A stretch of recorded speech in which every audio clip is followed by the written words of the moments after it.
Welcome to the Into AI Safety podcast, where we document my shift to a career in AI safety.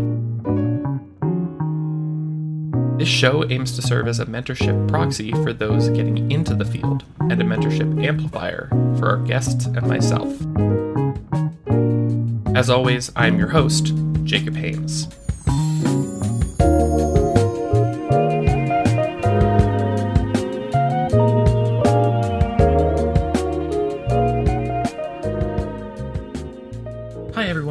This week, we are going to get a little bit meta and talk about my experience starting a podcast so far, recommendations and thoughts I have for others who are interested in doing something similar, as well as a few tools and tricks I have used. Before getting into the episode, I want to give a disclaimer that I am uncertain about this content because I am brand new to podcasting. I'm sure that as I gain more experience, a significant portion of these thoughts will change, at least somewhat. But explaining my current perspective will be good for documentation and to look back and see where I was at when I started. I've structured this episode to follow the path that I took while creating this podcast. It is broken down into multiple different stages, and then I elaborate on my thoughts and recommendations for each of those stages. 1. Formalize your ideas and get purposeful feedback.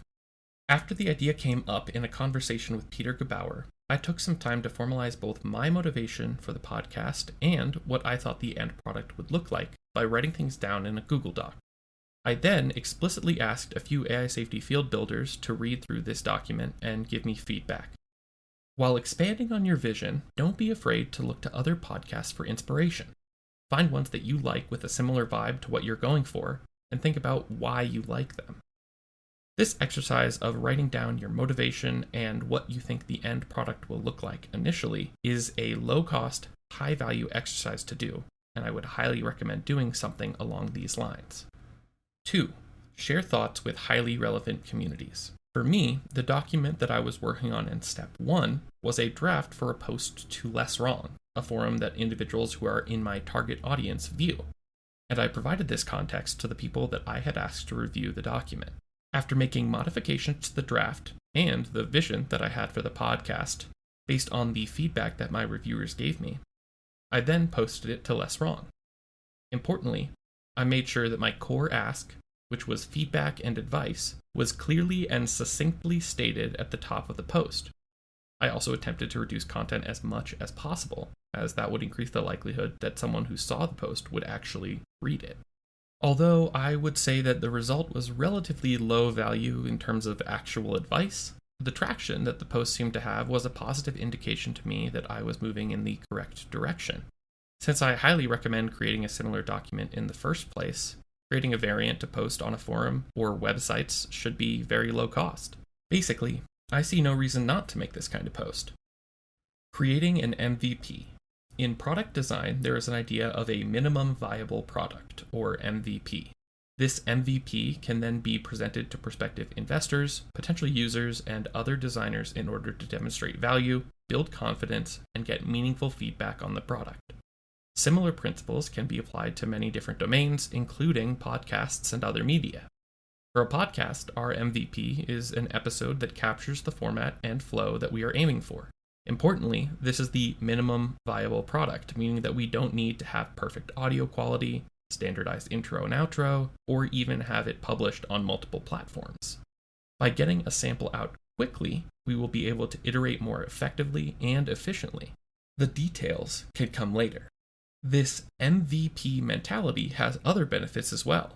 Since you will most likely be the only one working on your podcast at this time, any amount of unnecessary overhead work should be avoided. If this continues to be something you want to do after publishing the first few episodes, processes can be refined later, but let's not put the cart before the horse.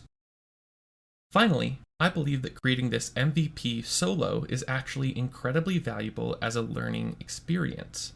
Sure, you probably won't be the best at certain aspects of the process, but doing it will provide you with context for the work other people have to put in when they help you in the future. For example, editing my first episode took at least 8 hours, and I cut over 40 minutes of non-substantial content, such as unnecessary reiteration, pauses, and filler words. Although I know that Chase can do a better job in substantially less time, I now have the context for what it would look like if I were to do the audio editing myself, some small amount of insight into why the process is difficult, and an example of the quality I can achieve independently. This information was incredibly useful when deciding whether to pay for external audio help, and allows me to feel confident in my decision to work with Chase. If there is one takeaway that a would-be podcaster gets from this episode, it should be that creating an MVP independently is a high-cost task, but it is valuable in and of itself, not to mention the value presented by the next few items, which require a sample of your product. Publishing. After you have your MVP, you need to put it somewhere that people can access it. Personally, I placed high importance on my episodes being available quickly, so I used the most straightforward hosting platform I could find, Spotify for podcasters. Note that I did search for this quickly, so there very well may be better options. The platform automatically publishes to Spotify, and the other listening platforms that this podcast is available on are relatively easy to set up. In addition to these more standard platforms, I also created a podcast website, into-ai-safety.github.io. Since I was prioritizing getting my MVP out as soon as possible, I did not set up additional listening platforms at first. When I got around to it, the setup was easier than I thought it was going to be, but I think that my choice to add them later was overall a good move. Targeted sharing and feedback. Once you have your MVP in a place that people can listen to and engage with it, share it with people and specifically ask for feedback. Although it is ideal for these reviewers to be within or near the target demographic of your podcast, it is very hard to get feedback on podcasts. So anyone who will listen and provide thoughts is a great help. Just note when an individual is not part of your target demographic when they give feedback. EAG Boston was incredibly helpful with this step for me, as I was able to meet many people in AI safety and some other podcasters as well. I ended up getting some great feedback and tips from them. One of the tips that I received from both podcasters and frequent podcast listeners was that the routine of a podcast is incredibly important.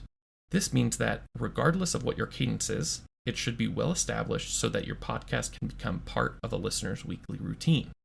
To make this easy on yourself, first build up a cache of episodes so that you don't have to cram for upcoming ones to make your self-imposed deadlines.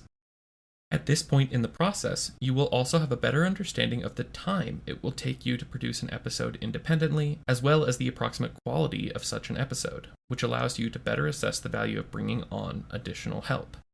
All of these steps, finding and beginning to work with others, formalizing your schedule, planning out episodes, making your podcast more professional, and creating a cache of episodes, takes time.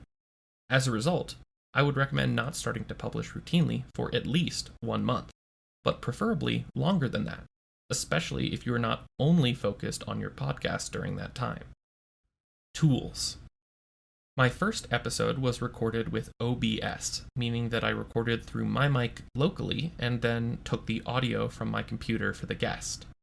Although this works okay, it means that the guest's audio is compressed and is subject to internet connectivity issues, so it won't sound as good, and it will be somewhat difficult to work with during editing. There are, however, multiple platforms that can help resolve this.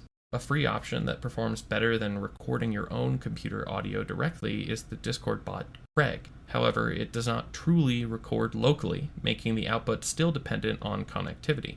For my remote interviews, I have been using Riverside.fm, which records the audio of all speakers locally and then uploads the recordings. But there are also other platforms for the same purpose. Although I am not sure what Chase's setup is for audio editing, I used Audacity, which is also free. I also use Audacity when recording solo episodes like this one. Preparedness. The last thing I can think to mention is preparedness of episodes. I have found that for solo episodes, writing out the script is actually a massive time saver when it comes to recording and editing the audio, since I, at least, will often add in filler words and pauses that aren't necessary when I don't have a script, especially when I am monologuing. Although a full script is impossible for an interview episode, I have found it beneficial to write an outline of the questions I am planning on asking the guest and sharing it with them, which can help enforce their confidence. Having these questions prepared will direct the conversation towards interesting and usable content. Thanks for listening, and I hope that this provided some insight into my process and what starting a podcast is like. As I mentioned during the episode, getting feedback on podcasts is pretty tricky. So any thoughts, advice, questions, preferences, etc. are greatly appreciated. You can use the anonymous feedback form on the podcast website or send an email to intoaisafety@gmail.com. See you next time.